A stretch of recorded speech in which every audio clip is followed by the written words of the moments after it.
नमस्कार, peptic time Madhya Pradesh समाचार पर आपका स्वागत है। मैं हूं अंकुर यादव। पेप्टिक टाइम के लाइव स्टूडियो में इस वक्त हम मौजूद हैं अपने खास कार्यक्रम खास मुलाकात के साथ। आपकी समझ को बेहतर और विकसित करने के लिए, कोरोना जैसी महामारी के प्रति आपको जागरूक करने के लिए हम लगातार अपने कुछ मेहमानों विशेषज्ञों के जरिए खास मुलाकातें कर रहे हैं ताकि आपकी समझ और बेहतर होती जाए। आज हमारे साथ मौजूद हैं बुंदेलखंड के एक प्रख्यात चिकित्सक डॉक्टर एमपीएन खरे। डॉक्टर एमपीएन खरे वैसे तो किसी परिचय के मोहताज नहीं है, लेकिन जो हमारे नए दर्शक हैं उनसे मैं आपका तारुफ करा दूं। डॉक्टर एमपीएन खरे एक बुंदेलखंड के जाने माने सर्जन हैं जिनके पास सागर संभाग के तमाम जिलों से बड़ी संख्या में मरीज आते हैं। पिछले दिनों जब कोरोना महामारी के दौरान चारों तरफ त्राही मची थी, तब डॉक्टर एमपीएन खरे उन कोरोना वॉरियर्स में से हैं जो लगातार मरीजों को सेवाएं दे रहे थे। छोटी छोटी चीज़ों के लिए जब लोग संघर्ष कर रहे थे, ऑक्सीजन सिलेंडर हो या फिर दवाएं हो, बल्कि उससे भी छोटी चीज़ें ऑक्सीजन फ्लोमीटर जैसी चीज़ों को लेकर जब लोग संघर्ष कर रहे थे, तब डॉक्टर एमपीएन खरे ने अपने स्तर पर एक फ्लोमीटर का आविष्कार किया था, इनोवेशन किया था, और वो आम जनता की मदद के लिए बहुत उपयोगी साबित हुआ था। इसके साथ ही एक साल पुरानी घटना है। एक व्यक्ति पेट दर्द की शिकायत लेकर डॉक्टर एमपीएन खरे के पास पहुंचता है और जब उसकी सर्जरी की जाती है तो उसके पेट से लगभग 31 ऑब्जेक्ट्स बाहर निकलते हैं। इतनी चीज़ों को तरीके से बाहर निकालना और फिर उस व्यक्ति को स्वस्थ कर घर भेजना, ऐसे कई कारनामे उनके नाम पर हैं। ब्लैक फंगस को लेकर भी बहुत सारी चिंताएं थीं। उसके पहले जब ब्लैक फंगस के मामले सामने आ रहे थे, उसके पहले ही उन्होंने एहतियात बरती और मैथिलीन ब्लू जैसे ड्रग का इस्तेमाल किया, जिससे कि बहुत सारे मरीज ब्लैक फंगस की जो साइड इफेक्ट वाली बीमारी है उससे बचने में कामयाब रहे।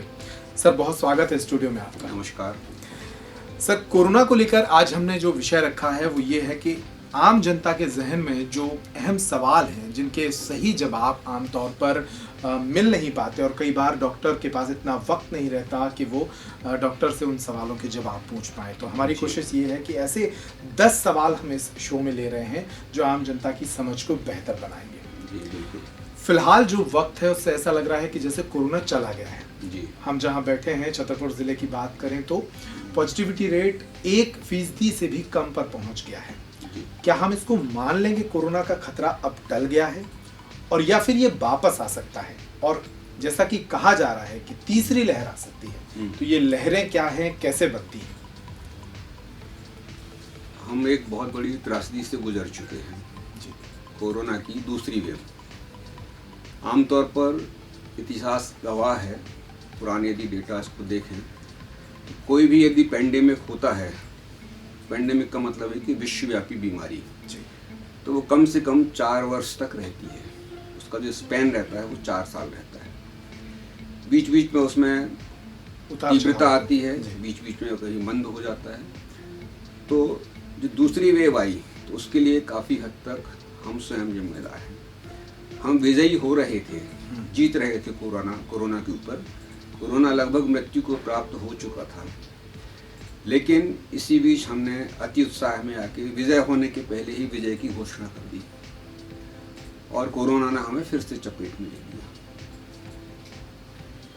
मास्क ना पहनना, सोशल डिस्टेंसिंग का पालन न करना, हाथ साफ न करना, हाथ धो के किसी से मिलना, तो ये छोटी छोटी लापरवाही जो कि हमें अपनी जीवन शैली में उतार लेनी चाहिए थी, तो हम उनको भूल गए विजय के उन्माद में, और नतीजा हुआ कि दूसरी वेव आ गई।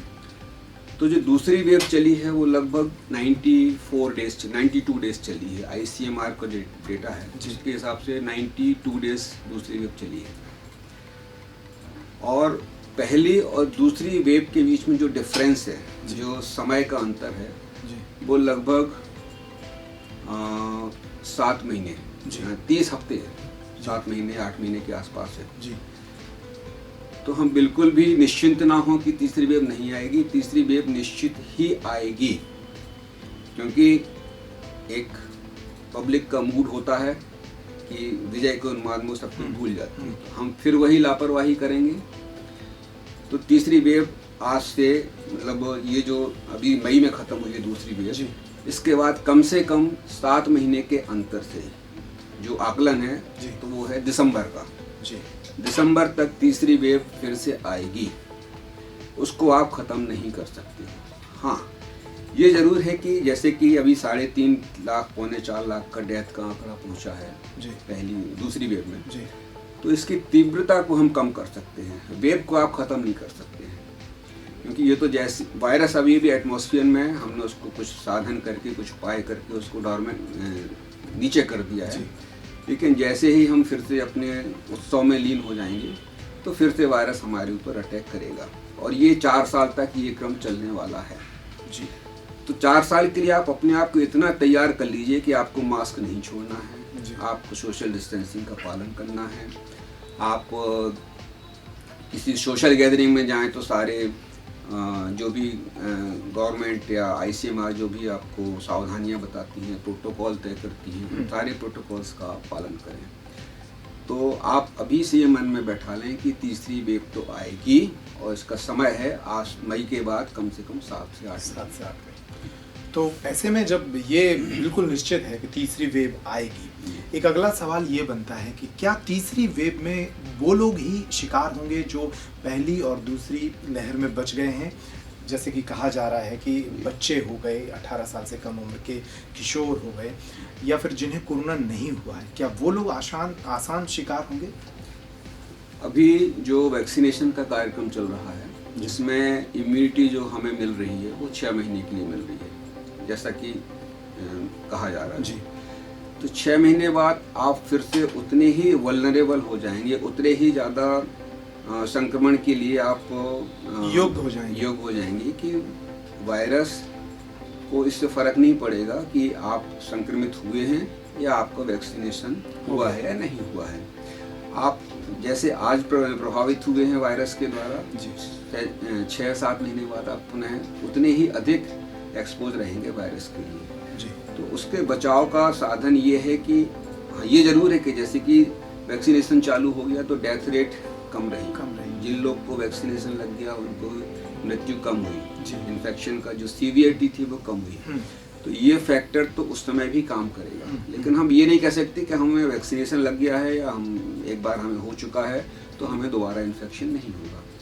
तो आप भी और 18 साल से कम वाले भी और बच्चे भी वो इक्वली वल्नरेबल रहेंगे।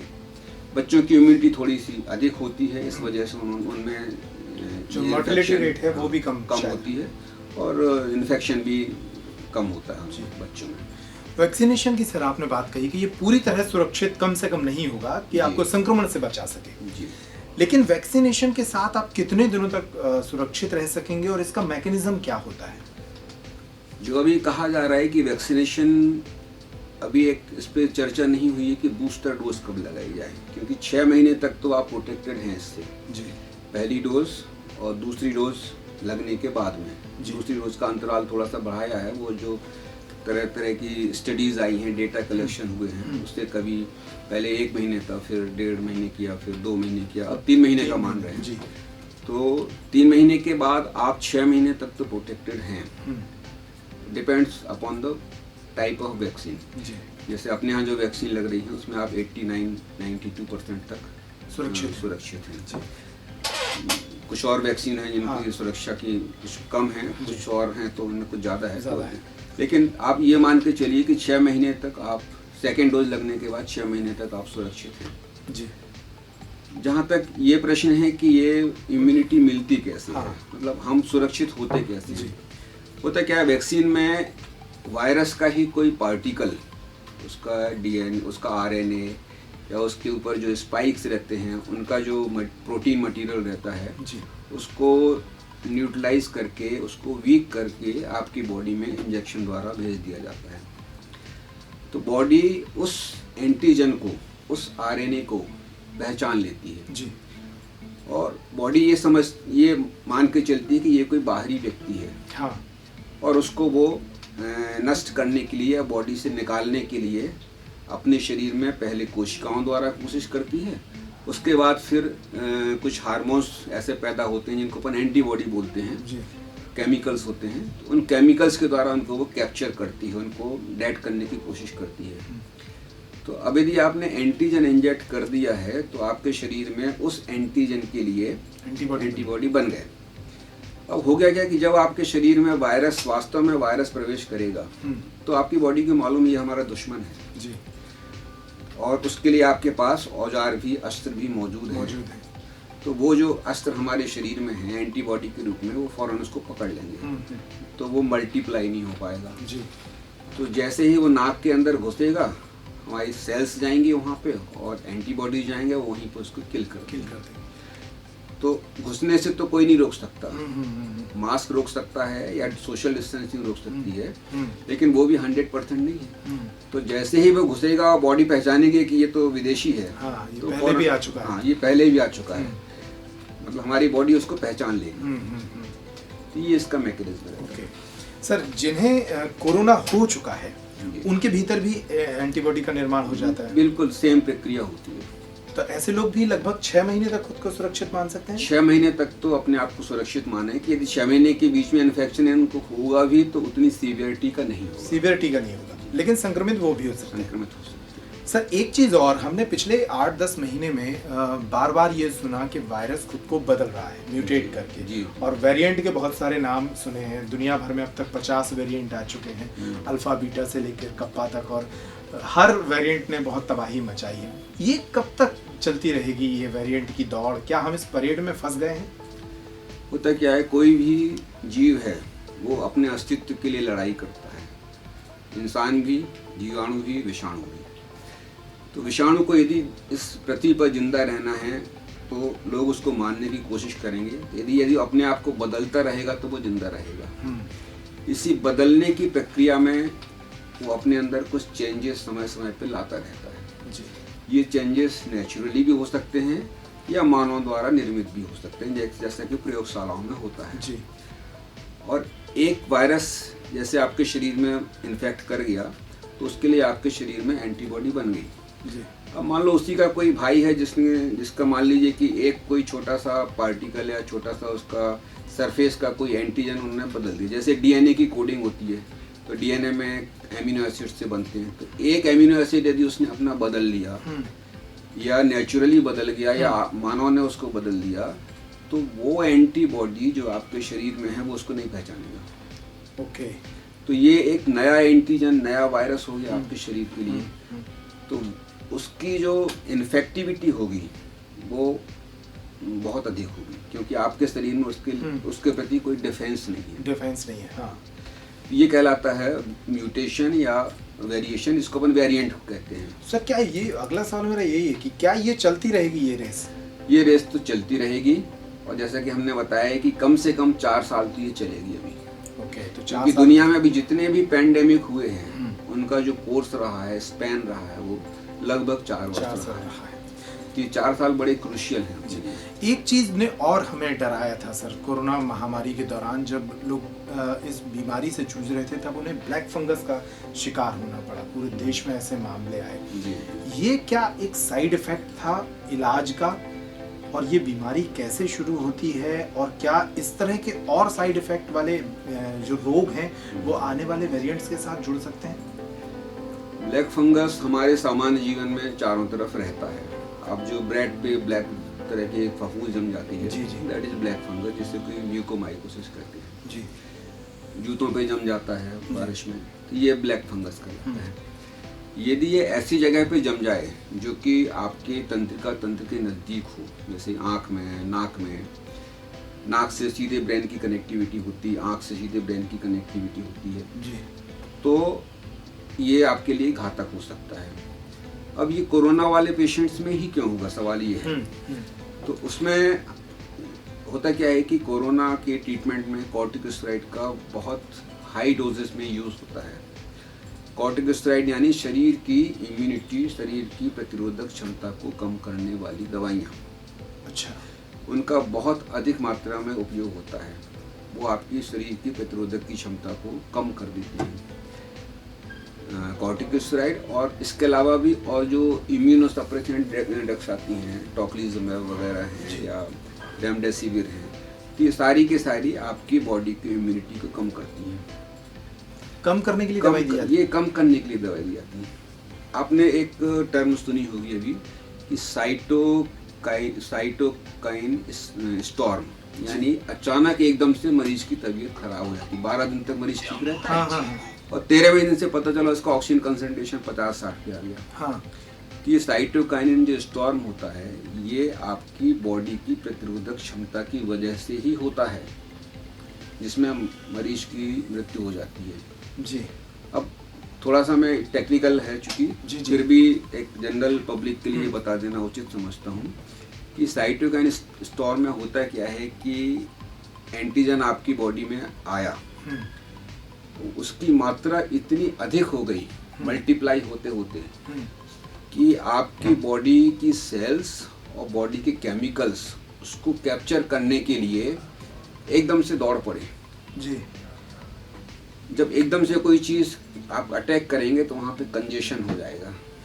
जैसे आप लाइन में लगे हो, अचानक पता चला कि खिड़की खुल गई टिकट लेने की, एकदम से आदमी दौड़ पड़ता है, तो सांस भी नहीं ले पाते लोग, इतनी भीड़ हो जाती है। तो उस वायरस को दबोचने के लिए पूरी बॉडी पूरी ताकत के साथ में वहाँ पहुँच जाती है। जी। सेल्स भी पहुँच जाएंगे, खून का सर्कुलेशन भी पहुँच जाएगा, और हार्मोन्स भी पहुँच जाएंगे, एंटीबॉडीज भी पहुँच जाएंगे। तो ये सारे के सारे जो खून की नलियों के माध्यम से जाते हैं, तो ये वहाँ पर जाम पैदा कर देते हैं। अच्छा।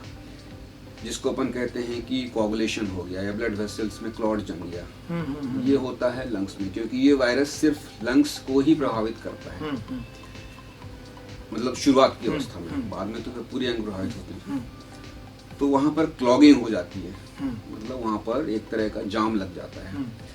तो जाम लगने से ना ऑक्सीजन, जो आप ऑक्सीजन ले रहे हो वो ब्लड तक नहीं पहुँच पाती, और ब्लड के केमिकल्स वायरस तक नहीं पहुँच पाते। जी। तो वहाँ पे इतनी अधिक भीड़ हो जाती है। इसको कहते हैं साइटोकाइनिन स्टॉर्म। जी। मतलब एक तरह का तूफान आ गया।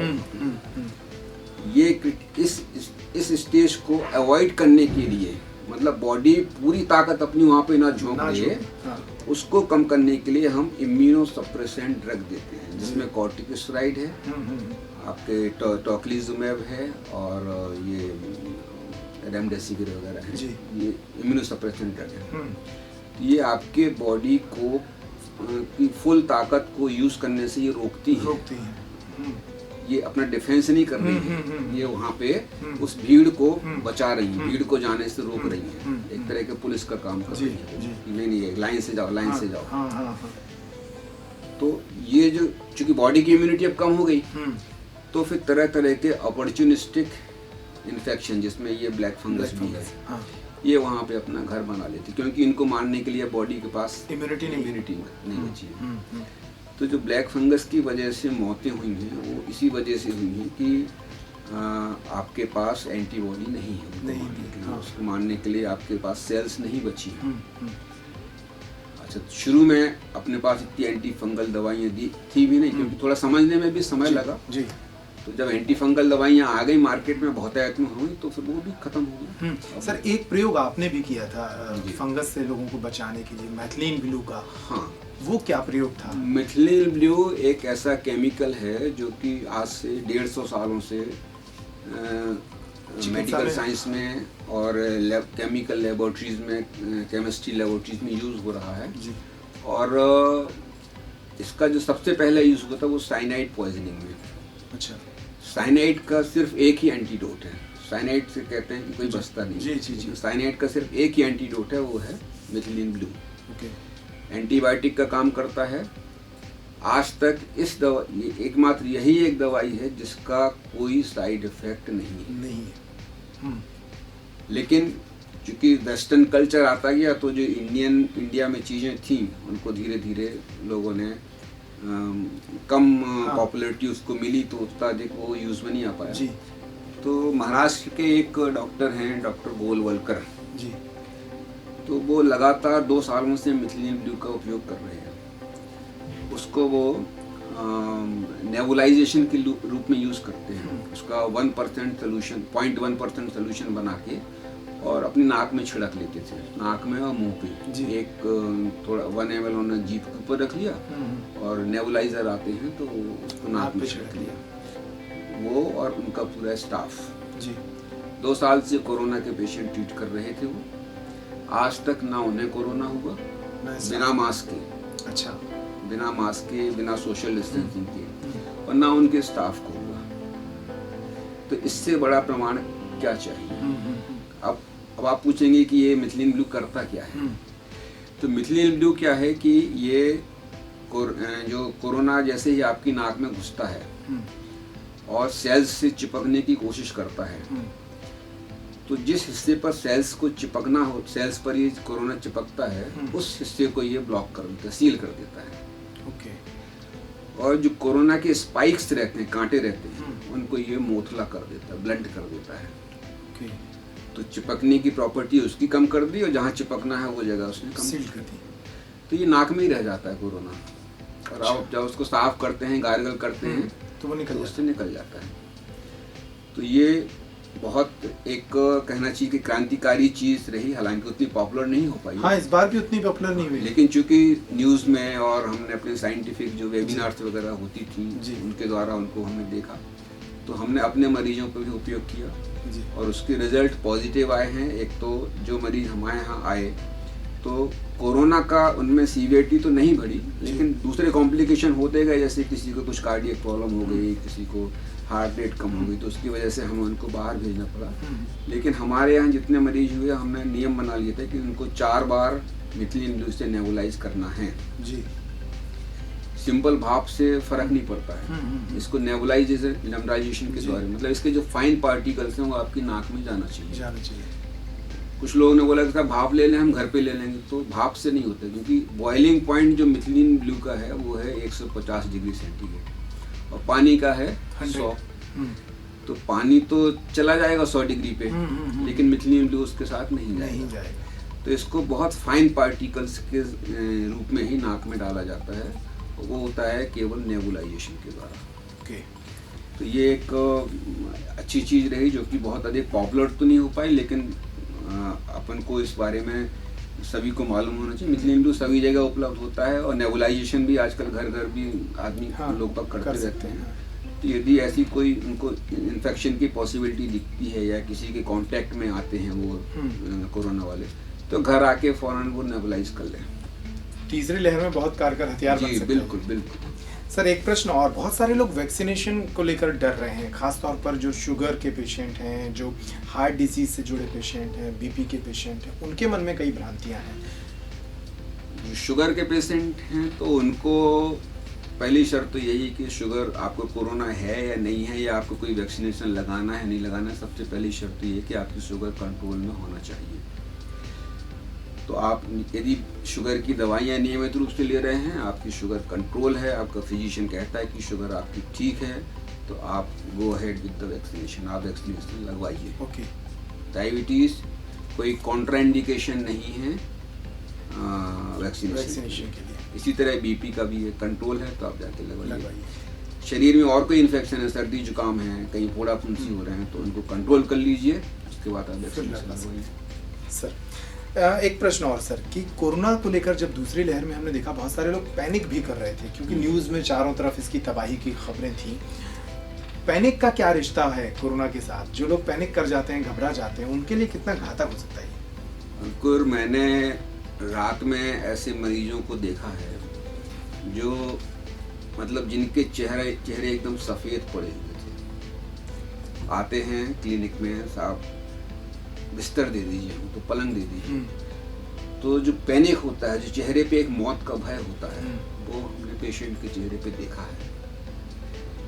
मतलब वो ये चाहते थे कि हमारी रात तो किसी तरह कट जाए, क्योंकि उनको इतना भी विश्वास नहीं था कि कोरोना से वो सवेरे तक जिंदा भी रह पाएंगे या नहीं रह पाएंगे। और कई बार आपने उनको मेडिकली चेक किया होगा कि इनका इतना सीवियर नहीं है, सीवियरिटी नहीं है, लेकिन जो खबरें आती हैं कि भी आदमी सांस नहीं ले पाता है, गला चोक हो जाता है, तो वो जो भय है, क्योंकि ये तो सर्वविदित है कि कोरोना का आज भी कोई इलाज नहीं है, ये सबको मालूम है। जो कुछ है वो सब सिम्टोमेटिक ट्रीटमेंट होता है, बचाव और साथ में थोड़ा बहुत बॉडी को सपोर्ट करने के लिए दवाइयाँ।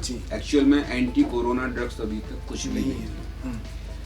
तो वो एक जो दिमाग में सबके बैठा हुआ कि मुझे कोरोना हो गया तो बस दिस इज द लास्ट, अब मेरे को बचना नहीं है। तो हमने कई लोगों की हिस्ट्री ली है कई लोगों के एक्सपीरियंसेस सुने हैं जो कोरोना से ठीक हो गए। जी। तो एक बात बड़ी कॉमन हमें मिली है कि जो मरीज अपनी विल पावर को मजबूत करके रहे, मुझे कुछ नहीं होगा, मैं ठीक हूँ, मैं इससे निकल आऊँगा, मेरे साथ सारे लोग हैं, मैं अकेला नहीं हूँ, ये भावनाएं जिनके मन में रहीं वो कोरोना से निकल आए। और जिनके मन में डिप्रेशन आया, अब तो हो गया, कुछ नहीं हो, संसार खत्म है, जहाँ ये भावना मन में आई तो आपका मोरल ही आपको मार देता है। तो ये एक बहुत अहम चीज़ है हमारे तमाम दर्शकों को कि अगर कोरोना हो भी जाए तो बहुत घबराने की ज़रूरत नहीं है। सर, एक आखिरी प्रश्न, इस इंटरव्यू में बहुत अहम जानकारियां आप हमारे दर्शकों को दे रहे हैं।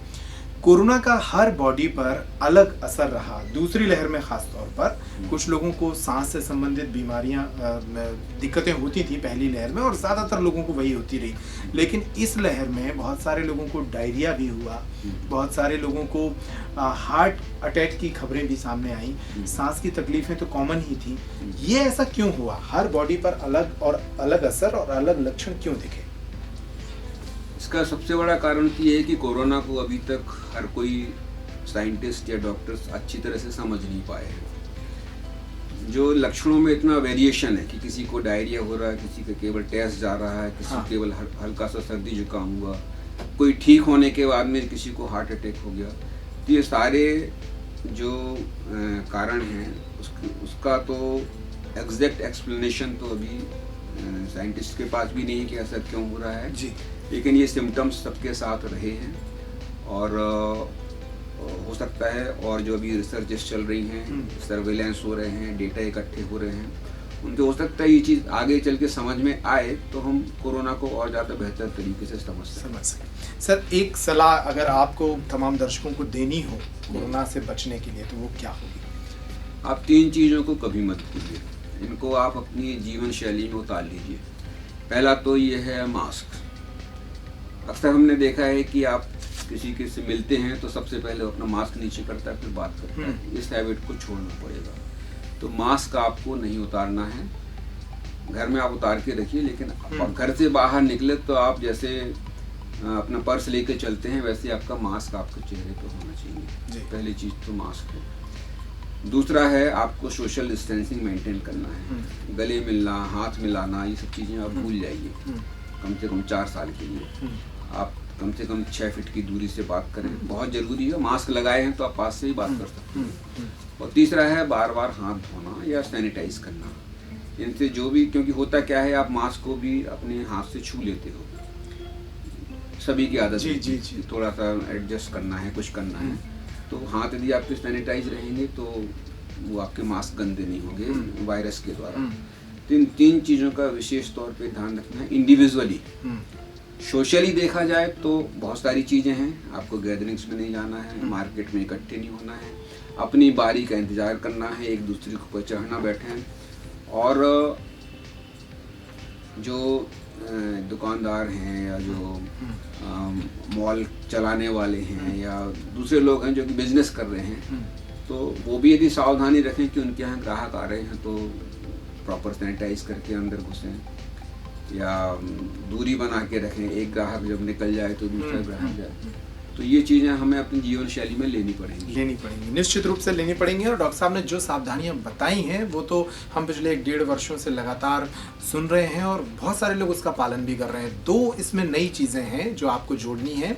एक तो जल्द से जल्द वैक्सीनेशन कराना है क्योंकि वो काफ़ी हद तक कारगर है आपको कोरोना से बचाने के लिए। और अगला ये कि अगर कोरोना हो भी जाए तो घबराना नहीं है, आसानी से बहुत सारे लोग इससे ठीक भी हो रहे हैं। डॉक्टर साहब, बहुत शुक्रिया इस इंटरव्यू में हमें वक्त देने के लिए। तो 10 सवालों के 10 खास जवाब आपको इस इंटरव्यू में मिले। कोशिश है कि आपकी समझ बहुत बेहतर हुई होगी वायरस से लड़ने के प्रति। और तीसरी लहर भी अगर आती है संभावित तौर पर जो कहा जा रहा है, तो हम सभी एक योद्धा के रूप में इस वायरस से लड़कर जीत पाएंगे। बहुत धन्यवाद सर आपका, बहुत शुक्रिया आप सभी दर्शकों का। नमस्कार।